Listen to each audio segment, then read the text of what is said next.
내가 내 친구 너희에게 말하노니 몸을 죽이고 그 후에는 능히 더 못하는 자들을 두려워하지 말라. 마땅히 두려워할 자를 내가 너희에게 보이리니 곧 죽인 후에 또한 지옥에 던져넣는 권세 있는 그를 두려워하라.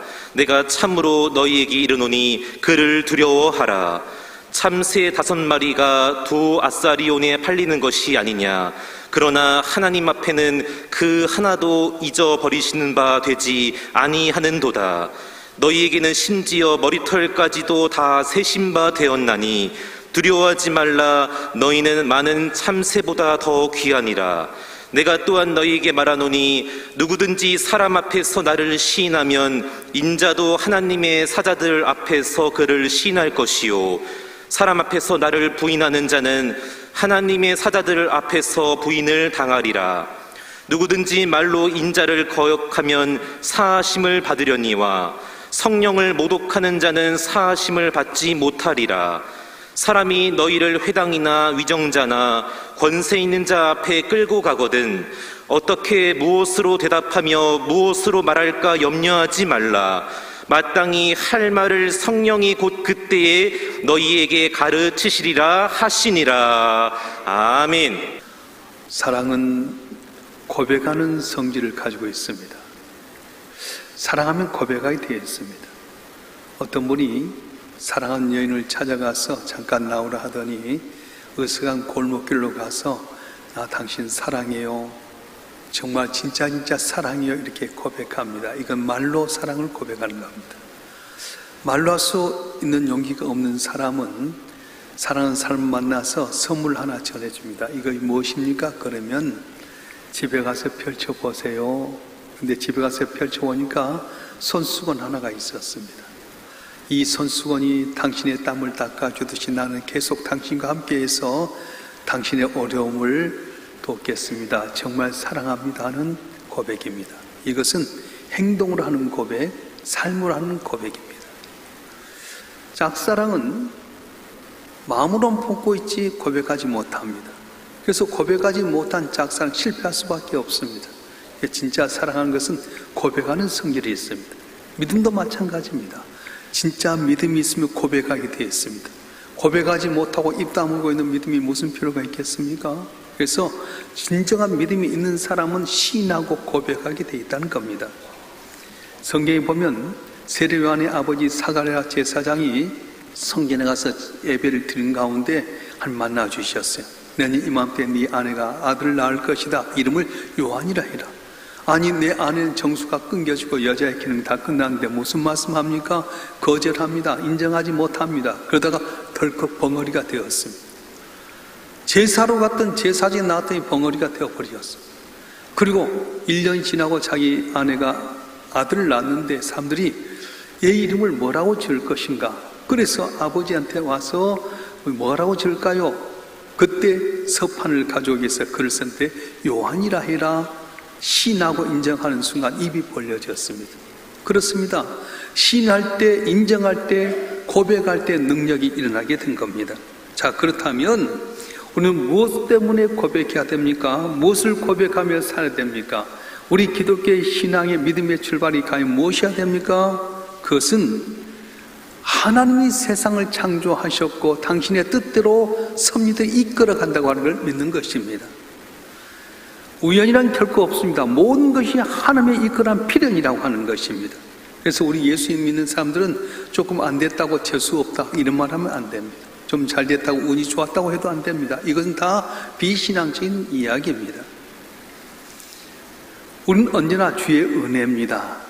주님께서 하셨습니다. 고백해야 돼요. 성경에 보면 이때에 그때라는 이런 말들이 많이 나오는데요. 두 가지 한번 들어보면 마태복음 4장 1절을 개역 한글로 한번 읽어보겠습니다. 마태복음 4장 1절 말씀 개역 한글로 한번 읽겠습니다. 시작. 그때에 예수께서 성령에 이끌려 마귀의 시험을 받으러 광야로 가사. 예수께서 성령에 이끌려서 광야로 시험 받으러 갈 때에 그때라는 단어가 나왔어요. 또 오늘 읽었던 누가복음 2장 1절 말씀 한번 읽어볼까요? 시작. 그때에 가이사 아우구스토가 명을 내려 천하로 다 호적하라 하였으니 그때라고 하는 말입니다. 여기서 때라고 하는 단어가 나오는데 이것은 우연이 아니라 필연적인 일이다. 아무도 모르는 어느 한때, 나도 모르는 사이 하나님께서 내 삶 가운데 간섭하시고 도우신 그때가 있다는 거예요.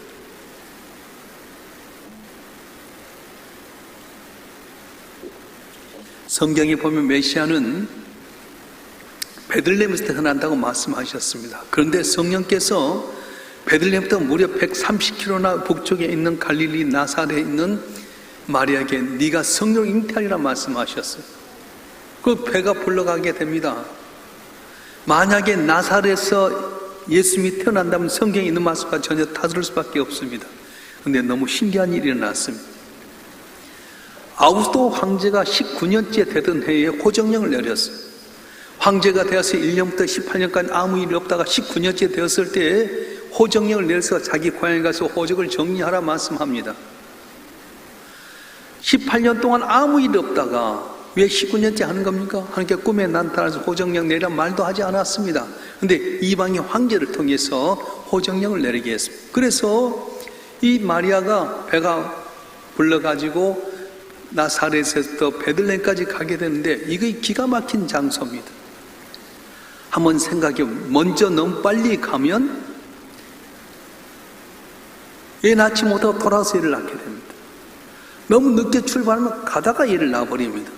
성경 베들레헴에서 애를 낳아야 되는데 지금 내려가는데 나귀를 마리아가 타고 가고 요셉이 이끌고 가는데 그 보폭이라든가 속도라든가 또 중간에 쉬었다 가는 시간들을 딱딱 다 맞춰서 베들레헴에 딱 도착해가지고 이 말 여간방을 찾는 없는 가운데 말 구유에 딱 빌려 들어갔는데 애를 낳게 된 것, 그때라는 거 이건 너무 기가 막히지 않습니까? 믿음이 없었으면 아마 요셉과 마리아는 왜 해필이면 이때 호정령을 내렸는가, 왜 하나님께 이때 우리를 가게 하는가 불평할 수 있었는데 그는 믿음이 있었어요. 여기에 다 하나님의 뜻이 있겠지 하고 묵묵히 순종하고 나갔던 겁니다. 지금 내가 고생하고 어려운 인생의 발자국에 그냥 된 건 없습니다. 내가 사는 삶 가운데 눈물도 있고 고통도 있고 아픔도 있지만은 거기는 하나님의 섭리와 뜻이 있다고 하는 거예요. 할렐루야. 여러분 온 세상인데 우연히 돌아간다고 생각하십니까? 내가 있는 이 자리, 내가 아파하는 이 자리, 여기도 바로 하나님의 섭리가 있었어요. 내가 이 자리에 있기까지 내가 잘해서 온 것이 아니라 나도 모르는 돕는 많은 손길이 있어서 이 자리에 있게 됐다는 겁니다. 3명의 친구가 말을 한 마리 사기로 했는데 돈이 없다 보니까 세 사람이 돈을 모아가지고 말을 한 마리 샀습니다. 첫 번째 남자는 내가 머리부터 앞다리까지 내 거다. 두 번째가 난 내 몸통이 내 거야. 셋째 남자는 그럼 난 뒷다리부터 뒤에 꼬리 부분까지 내 거야. 근데 각자 책임을 지기로 합니다. 첫 번째 남자는 이 머리부터 시작해서 앞다리까지니까 계속 풀을 가져다 꼴을 먹입니다. 그리고 셋째 남자는 계속 뒤쪽을 앞다가다 보니까 이 말이 먹으면 똥을 싸잖아요. 맨날 똥을 치우는데 둘째 남자는 말 등에 타고 닐릴랄라 하는 거예요. 첫 번째 남자가 세 번째 남자가 화가 났습니다. 저 녀석은 우리가 꼴을 먹이고 똥을 치워주는데 지 혼자만 저렇게 눌룰랄라 하느냐? 그러면 우리 이렇게 하자. 내가 오늘부터는 꼴을 안 가져다 믿길게. 너는 똥을 못 싸게끔 그냥 반창고를 붙이든지 뭘 막든지 그렇게 해라. 그렇게 하면 어떻게 될 것 같아요? 말을 타고 룰루랄라 했던 사람은 앞에서 말을 먹여주는 사람이 있었고 똥을 치는 사람이 있어서 말 타고 즐겁게 가는 것이 그냥이 아니라고 하는 것입니다. 내가 코로 숨을 쉬는 이 순간도 하나님께 공기를 만드셔서 숨을 쉬게 만드셨습니다. 내가 오늘 걸어간 그 현장 가운데 기쁨이 있는 것은 바로 하나님께 내 생명을 연장해 주셨기 때문에 이 자리에 있는 겁니다. 내가 찬양하는 배우는 독생자 위에서 십자가에 못 박기까지 희생하신 하나님의 사랑이 있었기 때문에 찬양하는 것입니다. 내가 살아가는 동안에 좌우마다 나를 떠난 적 없으시고 내 곁에 함께 하셨던 놀라운 은혜가 있어서 내가 이곳에 있는 것이지, 이걸 우리가 몰라서 불평할 때가 많은 거예요. 지난 금요일날 장로신학대학에서 이제 개방이사 3명이 거쳐됐는데 제가 총회에서 맡은 분야가 뭐냐면 신학교육부의 실행위원회예요. 그래서 전국 7개 신학대학을 관장하는데 4명의 분들이 장로신학대학에 개방이사를 추천한 권한이 있어서 장로신학대학에 갔습니다. 거의 다 이제 배수로 공천하고 난 다음에 식사하고 총장님께서 도서관이 작년에 이제 8월 달에 이렇게 새롭게 리모델링이 개관됐는데 한 60억 들여서 좋게 만들어서 좀 구경하시렵니까? 그래서 모교에 모처럼 갔는데 구경하게 됐는데 정말로 도서관이 너무 잘 된 거예요. 근데 이렇게 보니까 어느 교회에서 이렇게 후원했습니다. 누가 후원했습니다. 다 있는데 한쪽에 갔더니 눈에 익숙하고 다정한 분의 이름이 있었어요. 고은 목사님 이름이 있었어요. 그 테마루라 해서 학생들이 공부하다가 좀 눕기도 하고 자고도 싶으면 할 수 있게끔 테마루를 길게 만들어졌더라고요. 근데 고은 목사 후원해놓고 가로에다가 뭐라 했냐면 도초 성강교회 윤기열 권사 이렇게 써져 있었어요. 총장이 이야기하시더라고요. 안산제일교회에서도 이렇게 했기 때문에 안산제일교회 원로 목사님, 고은 목사님 이름도 들어갔습니다. 했더니 목사님 아니야. 그건 교회가 한 거지 내가 한 것 아니야. 내가 좀 할게. 그래서 당신께 은퇴하신 다음에 이렇게 집회 나가서 번 돈을 주신 이 사령을 모아가지고 3천만 원을 내가 헌금하겠다. 12월까지 줄게. 그랬는데 8월 달에 개관이 됐어요. 그래서 목사님께 전화 와가지고 김 목사 내가 대출 받아서 채워서 3천만 원 보낼게. 근데 내 이름 내지 말고 도초 성강교회 윤기열 권사 이름만 내라. 그렇게 했다는 거예요. 학교에서는 그래도 목사님을 크게 내고 윤기열 권사 이름을 냈는데 총장님 통해서 들려주신 말씀이 있어서 감동이 받아서 제가 우리 교회가 이렇게 건축하고 났을 때 힘들었을 때 고은 목사님께 제가 2천만 원만 빌려줘서 했다가 헌금해가지고 빚진 자예요. 근데 목사님께 몸이 39kg밖에 안 돼서 못 움직여서 어제 장로님, 재정위원 자정님에게 이야기하고 가서 인사차 가서 구체 이야기 들었는데요. 목사님이 20살 됐을 때 폐병 3기였답니다. 저녁에 이렇게 군부를 떼면 저녁은 따뜻하지만 아침 되면 식어버리잖아요. 아궁이의 불이 식어지니까 밖에 나와서 태양이 따끈따끈하게 비친 가서 옷을 내고 다 있는데 바로 도초 성강교회 윤기열 집사, 그 당시에 집사님이 고은아 너 예수 믿어야 살아. 교회 가면 고침받을 수 있어. 무려 8번, 9번까지 했는데도 거절했답니다. 왜냐하면 폐병 걸린 사람이 교회 가서 피토하면 다른 사람이 누가 되기 때문에 또 그것이 다른 사람들에게 옮기기 때문에 죄송히 했었는데 끊임없이 고은아 예수 믿어야 너 산다. 예수 믿으면 너 고침받을 수 있어. 교회 나가면 기적이 일어나는 거야. 그래서 하도 곤면하길래 가서 교회를 갔는데 마치 또 그날 간날 피를 탁 토했어요. 폐병 환자인 고은이라고 한 청년이 피를 토하니까 다들 이럴 줄 알았는데 다들 아무 소리 없이 와서 이렇게 헝겊으로 피를 닦고 훈연스럽게 고은이 잘 왔다. 너 하나님 믿으면 고침받을 수 있을 거야. 그래서 목사님이 감동을 받고 성경을 읽으면서 신학을 가고 목사가 됐어요. 한국에 큰 영향을 끼쳤고 안산제일교회 지금 한 8,000명 모이는 교회의 목사로서 은퇴하고 계신 거예요. 그래서 당신께서는 이 큰 역사를 감당할 때 돕는 손길이 얼마나 많이 있었겠어요. 그런데 왜 하필이면 도초 성강교회 윤기열 권사 이름을 거기다 냈을까? 제가 또 물었어요. 목사님 왜 그렇게 했습니까? 모 목사 내가 예수 믿으라 할 때 거절한 지 9번이었다. 근데 그분 항상 고은아 예수 믿으면 살 수 있다. 교회 나가면 고침받을 수 있다. 하나님 맞으면 기력이 있다. 그래서 그분 때문에 내가 예수를 믿고 이렇게 왔는데 내가 전도사 생활하면서 사립이 생기면 어머니 용돈 못 줘도 그분에게 주었다. 그분 아니면 내가 죽었을 텐데 난 지금도 그분 생각하면 눈물뿐이다. 내가 만났던 예수님, 내게 은혜 주셨던 예수님 간증하고 내가 고백했더니 폐병으로 죽을 수밖에 없는 한 청년이 살아나서 유명한 전도자 되고 주를 살리는 놀라운 역사가 있었던 겁니다. 그렇습니다. 믿음은 고백하는 것입니다. 이 말씀을 선명하게 증거해 준 것이 오늘 본문의 말씀에 나오는데요. 오늘 누가복음 12장 6절 말씀 한번 읽어보겠습니다. 누가복음 12장 6절 말씀 시작. 참새 5마리가 두 아사니에 팔린 것이 아니냐? 그러나 하나님 앞에는 그 하나도 버리진 바 되지 아니하는도다. 여기 잘 보세요. 참새 5마리가 두 아사니에 팔린다고 했어요. 그런데 누가는 약자의 복음이에요. 그래서 여자나 노인이나 또 어린이들 이야기가 나오는데 똑같은 내용이 마태복음에 나옵니다. 마태복음 10장 28절 말씀 한번 볼까요? 시작. 참새 2마리가 한 아사노에 팔리지 않느냐? 그러나 너희 아버지께 허락하지 아니하시면 그 하나도 땅에 떨어지지 아니하리라. 아멘. 자, 한 아사노 여기 참새 몇 마리요? 2마리. 누가 12장에 아까 두 아사노 참새가 몇 마리? 몇 마리? 5마리. 수가 안 맞잖아요.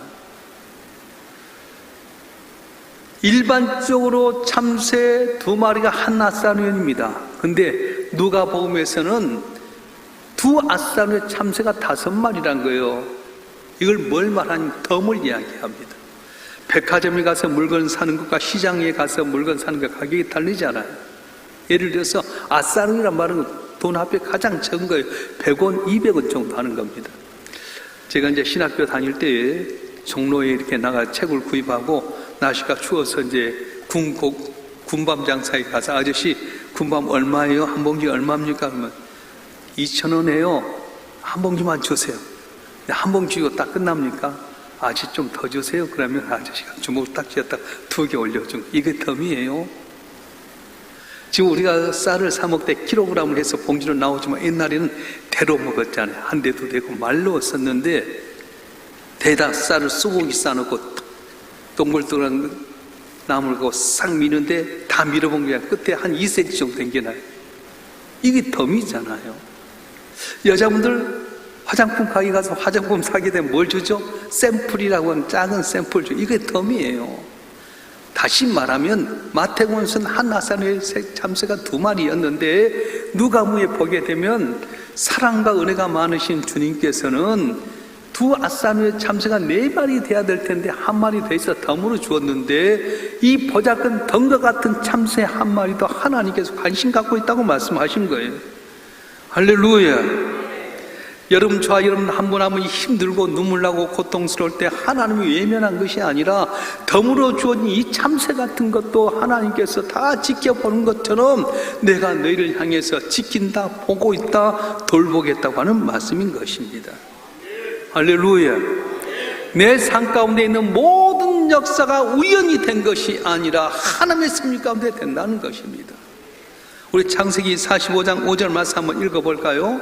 시작. 당신들이 나를 이곳에 팔았다고 해서 근심하지 마소서, 한탄하지 마소서. 하나님이 생명을 구원하시려고 나를 당신들보다 먼저 보내셨나이다. 아멘. 이 말씀 무슨 말씀이냐면 요셉이 형들에 의해서 애굽 땅이 종으로 팔려갔어요. 다른 사람도 아닌 형들에 의해서 애굽 땅이 종으로 팔려가는 요셉. 거기서 눈물 닦아가면서 열심히 해서 집사장 됐는데 보디발 장군 아내가 잘 유혹하다가 내가 하나님께 죄를 범하니까 주님의 죄를 범하니까 믿음 갖고 샀는데 억울하게 누명 쓰고 감옥에 빠져버렸어. 감옥에 갇혀 있을 때 왕의 파라오의 술 맡은 간장, 떡 맡은 간장이어서 꿈을 꿨는데 해결되면 건져주라 해서 그 꿈을 잘 해석해서 술 맡은 간장이 회복이 됐는데 잊어버린 거예요. 3년이라는 세월이 지나서 애굽의 국무총리가 되는 역사가 있었어. 어떻게 왕이 꿈을 꿨는데 너무 신기한 꿈을 꿨고 뭔지 모르는데 애굽의 박사들 마술사들 하나도 해결하지 못합니다. 그때 요셉 꿈을 해석하고 대처 방향을 자니까 국무총리가 되었어. 국무총리가 된 지 2년 되던 때 흉한 가뭄이 들어가지고 가나안 땅에 있던 형들이 곡식을 사러 애굽 땅에 왔다가 요셉을 보게 됩니다. 형들은 국무총리 된 이 요셉을 알지 못하지만 요셉이 알았어요. 형들을 테스트해보고 나서 말합니다. 내가 바로 당신들이 팔았던 요셉입니다. 깜짝 놀랐어요. 우리가 팔았던 요셉이, 노예로 팔았던 요셉이 국무총리, 우리 다 죽게 됐다 걱정하는데 그때 하는 말이에요. 당신들이 나를 팔았으므로 근심하지 마소서. 하나님의 우리 민족을 건지려고 나를 이곳에 먼저 보냈나이다. 모든 것이 하나님의 뜻 가운데 이루어진다고 고백하는 거예요. 할렐루야. 여러분 이 자리에 있는 것 여러분이 원해서 온 것 아닙니다. 슬픔과 고통과 눈물이 있어서 하나님 안 계신다고 생각하지 말아요. 그때도 참새 한 마리에도 관심 갖는 하나님은 여러분을 불꽃 같은 눈동자로 지키시고 도우셔서 마침내 승리한 은혜를 주실 줄로 믿습니다. 주실 줄로 믿습니다. 이걸 못 믿는 사람이 또 한 가지 하나의 예를 이야기했는데 뒷절에 있는 7절 말씀이에요. 바로 다음 절에 있는 7절 말씀 한번 읽어보겠습니다. 시작. 너희는 심지어 머리털까지도 다 세신 바 되었나니 두려워하지 말라. 너희는 많은 참새보다 더 귀하니라. 여러분 왜 머리털 이야기할까요? 요새 탈모시대에 머리털이 얼마나 귀해요. 근데 여러분 천지만물을 창조하신 하나님께서 할 일 없어 머리털 세게 야 너 이리 와봐라 머리털 좀 세보자 그러겠어요? 머리털까지 세신 바 됐다고 하는 거 우리가 관심도 없이 그냥 지나가는 그 머리털까지도 세신 바 되는 정말 관심 있게 보신 하나님이라고 말씀합니다. 우리가 무관심하게 사는 영역까지도 절대로 무관심하지 않으신 하나님 너희에게 이렇게 참새보다 귀하지 않냐 말씀해 주셨어요. 자 여러분이 어떤 사람입니까? 진흙으로 사람을 만드신 다음에 하나님의 생기를 부어주셔서 우리가 하나님의 형상대로 창조가 되었습니다. 그런데 아담과 하가 사탄의 유혹에 빠져서 선악과를 따먹는 불순종을 범함으로 말미암아 하나님의 형상이 깨지고 말았어요. 그래서 가시밭길 많은 세상 가운데 남자는 땀 흘려 고생하고 여자는 해산의 고통이니까 어려운 가운데 살아가는데 하나님께 이런 인간을 구원하기 위해서 하나밖에 없는 아들을 이 땅에 십자가에 못 박혀 죽게 희생하셔서 우리가 구원받은 하나님의 자녀가 됐다고 하는 것입니다. 우리는 예수님 때문에 영생을 얻었습니다. 예수 때문에 구원받았습니다. 예수님 때문에 우리가 하나님의 자녀가 되고 영국의 영원한 천국에까지 가게 되었던 겁니다. 자 그러면 하나님께서 큰 참새에 관심을 가지고 머리털까지 세고 계시니까 참새는 병들지 않고 죽지 않아야 되지 않습니까? 머리털도 상하지 않고 빠지지 않아야 될 텐데 하나님이 여전히 관심 갖는데도 불구하고 참새는 때로는 포수의 총에 죽기도 하고요 큰 새의 먹이가 되기도 하고 개구장이가 새총을 쌀 때 거기에 맞아 죽기도 하고 뱀이 잡아먹기도 하는 거예요. 하나님이 계시면 머리털을 다 세신 바 되니까 해야 할 텐데 백발도 되기도 하고 뱃머리도 되게 되는데요. 이런 거 하나님 내게 관심 없어서 외면하기 때문입니까? 아니에요. 이것까지도 다 하나님의 세심한 관심 가운데서 다 이루어진 섭리라고 말씀하는 겁니다. 우리가 예수 믿고 하나님 믿으면 감기도 안 걸려야 되겠고요 사업에 실패도 없고 이별도 중도 없어야 되는 것 아닙니까? 그런데 하나님의 자녀도 때때로 병들기도 하고 실패하기도 하고 죽기도 합니다. 이 모든 게 하나님의 손에서 벗어난 것이 아니라 다 알고 계신 하나님께서 섭리하시고 주장하신다는 거예요. 지금도 알지 못하지만 여기에 내 고난과 눈물까지도 하나님 다 알고 계신다는 거예요. 할렐루야. 못 믿겠죠? 성경 한번 읽어보겠습니다. 이사야서 55장 8절부터 11절까지 말씀 한번 읽어보겠습니다. 이사야서 55장 8절부터 시작. 이는 내 생각이 너희 생각과 다르며 내 길은 너희 길과 다름이니라 여호와의 말씀이니라. 이는 하늘이 땅보다 높음 같이 내 길은 너희 길보다 높으며 내 생각은 너희 생각보다 높음이니라. 이는 비와 눈이 하늘로부터 내려서 그리고 되돌아가지 아니하고 땅을 적셔서 소출이 나게 하며 싹이 나게 하여 파종한 자에게는 종자를 주며 멍장이 양식을 줌과 같이 내 입에서 나가는 말도 이와 같이 헛되이 내게 돌아오지 아니하고 나의 기뻐한 뜻을 이루며 내가 본 일에 형통함이니라. 아멘. 형통함이니라. 하나님의 생각은 우리 생각과 다르다는 거예요. 하늘이 땅보다 높은 내 생각은 내 생각보다 높다. 비와 눈이라고 하는 고상을 말하는데 비와 눈이 땅에 절서 그리로 간 것이 아니라 땅을 적셔서 싹이 나게 하고 파종한 자는 종자를 주고 멍자에게는 식량을 준 것 같이 내가 내게 명하여 보낸 일을 다 이루고 형통하게 하기 이합니다 말씀하셨습니다. 할렐루야. 하나밖에 없는 이 아들 십자가에 못 박기가 희생하셔서 나를 구원하신 하나님께서 내게 어찌 종을 주지 않겠습니까? 여러분 가운데 살아가면서 걱정 피심거리가 너무나 많습니까? 내게 걱정 피심을 준 대상이 많이 있습니까? 그러나 하나님이 너희와 함께 있다. 힘인 자 전지전능하신 하나님이 너희와 함께 있다고 오늘 말씀해 주신 거예요. 하나님께서 참새 한 마리 더 지키시거늘 하물며 너희를 지키는 하나님 앞에 왜 두려웠냐 말씀하신 겁니다.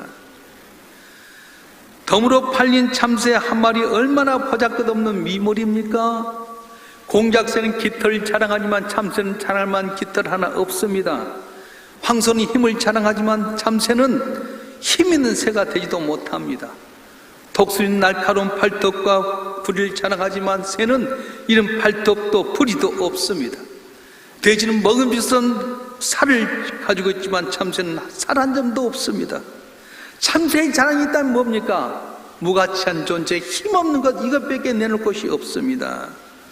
덤으로 팔리는 참새가 무슨 자랑할 것 있겠습니까? 그런데 하나님께서는 이 보잘것없는 참새에게 밤이 되면 보금자리를 허락하시고요, 아침이 되면 먹을 걸 주십니다. 봄이 되면 벌레가 날개에서 참새가 먹게끔 만들고, 겨울에는 곡식 이삭을 땅에 떨어뜨려서 먹게끔 만들고, 때는 노래를 지저귀게 만들고 햇빛을 환하게 주신 겁니다. 오늘 우리도 그렇지 않습니까? 내가 나를 봐도 만족함이 없는데 남이 나를 볼 때 내가 과연 얼마나 존귀하게 해서 보잘것없는 존재지 않습니까? 그런데 여전히 하나님 내게 나를 보시고 지키시고 도우신다고 말씀하신 거예요. 할렐루야. 보십시다. 오늘 실수도 얼마나 많이 하는지요. 그럼에도 불구하고 하나님 덮어주고 감싸 주신 겁니다. 다른 사람 앞에 아무도 인정받지 못한 것 같아도요, 내가 널 인정한다, 내가 너를 높여주겠다 말씀하셔요. 어떻게 하면? 오늘 중요한 8절과 9절의 핵심인데 한번 읽어보겠습니다. 누가복음 12장 8절과 9절 시작. 내가 또한 너에게 말하노니 누구니 사람 앞에 나를 신하면 인자도 하나님 사자들 앞에서 그를 신할 것이요, 사람 앞에 나를 부인하는 자는 하나님의 사자들 앞에서 부인을 당하리라. 아멘. 사람들 앞에 네가 나를 인정하면, 고백하면 나도 하나님과 천사를 너 인정하겠다는 거예요. 예수 믿으면 구원받습니다. 예수 믿으면 치유받습니다. 예수 믿으면 인생이 역전됩니다. 쓴물이 단물됩니다. 당신도 예수 믿으십시오. 신하면 예수 믿어 하나님 앞에서, 천사들 앞에서 나를 신하고 저가 나를 믿었습니다. 아버지 저에게 천국 주면 마땅합니다. 큰 상급 준 것이 당연합니다. 신하겠다는 거예요. 근데 내가 예수 믿고 구원받았음에도 불구하고 벙어리처럼 말 딱 입 닫고 아무 말도 안 하면 너희가 하나님 앞에서 사람 앞에 부인당하리라 말씀하신 겁니다. 오늘 우리 집에 예수 믿는 사람이 너무 많이 있음에도 불구하고 예수님을 자랑하고 예수님 놀라운 은혜를 고백하는 사람이 너무 없다는 거예요. 만나면 어떻게 살? 주의 은혜로 삽니다. 주님께 도우셨습니다. 항상 예수님 앞에서 신하고 예수님의 은혜를 자랑해야 되는데, 어디 미장원 같은 머리 잘 깎는다더라, 어디 가면 뭐가 싸다, 이런 이야기를 하면서도 예수의 복음 전하지 않는 거예요. 안 믿는 사람들을 만나서 예수 믿으면 너 살 수 있어, 고침받았어, 고은아 교회 다니면 너 살 수 있어, 고은아 예수 믿으면 구원받아, 예수 믿으면 너 회복될 수 있어.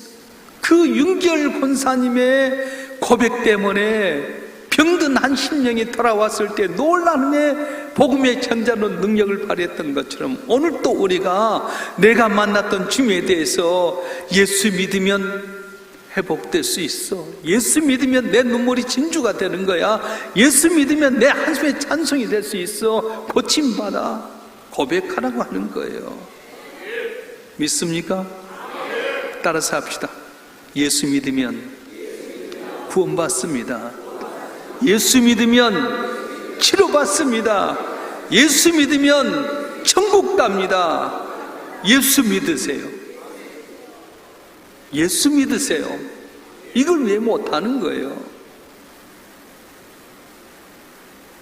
주신 말씀 만번에 새기고 고백하는 신앙의 사람 앞에서 예수의 사랑 고백함으로 말미암아서 하나님 앞에서 사랑받고 사람들의 칭찬과 인정받는 여러분 되기를 주님으로 축원합니다.